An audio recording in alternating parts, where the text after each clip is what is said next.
Hello everyone, আশা করছি সকলে খুব ভালো আছেন।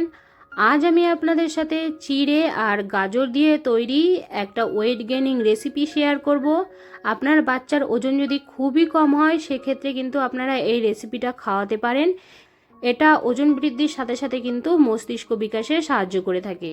তাহলে চলুন আর দেরি না করে আজকের এই রেসিপিটি তাড়াতাড়ি দেখে নেওয়া যাক। আমি একটা বাটিতে নিয়ে নিচ্ছি 2 টেবিল চামচ চিড়ে। চিড়েটাকে আমি খুব ভালো করে ধুয়ে নেব।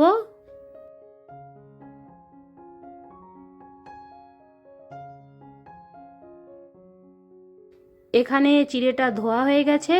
এবার এর মধ্যে আমি সামান্য একটু জল দিয়ে 4 থেকে 5 মিনিট ভিজিয়ে রাখবো যাতে চিড়েটা নরম হয়ে যায়।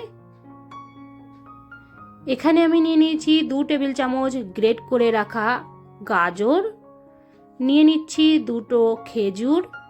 খেজুরটাকে আমি একটু ভিজিয়ে রেখে দেবো যাতে এটা নরম হয়ে যায়। এবার একটা কড়াইতে দিয়ে দিচ্ছি ঘি, দিয়ে দিচ্ছি গ্রেট করে রাখা গাজর। গাজরটাকে আমি 2 থেকে 3 মিনিট সময় ধরে ভেজে নেব।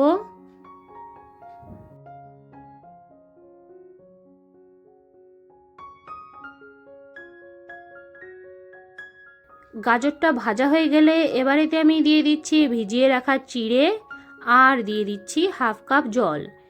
এবার এটাকে আমি ঢেকে রান্না করে নেব 5 থেকে 7 মিনিটের জন্য, যাতে গাজর আর চিড়ে খুব ভালোভাবে নরম হয়ে যায়।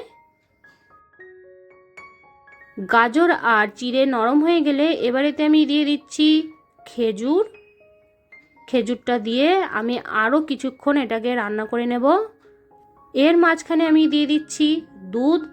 আপনার বাচ্চা যদি 2 বছরের নিচে হয় তাহলে কিন্তু গরুর দুধ ব্যবহার করতে পারবেন না। সেক্ষেত্রে আপনারা রান্নার পরে ফর্মুলা মিল্ক বা ব্রেস্ট মিল্ক অ্যাড করতে পারেন।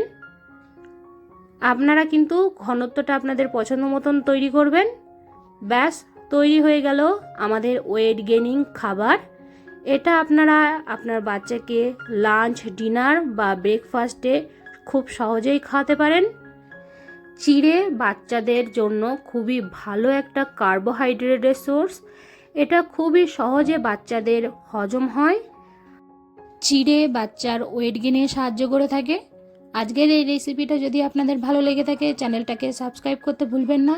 দেখা হচ্ছে নেক্সট ভিডিওতে। সকলে ভালো থাকবেন, সুস্থ থাকবেন।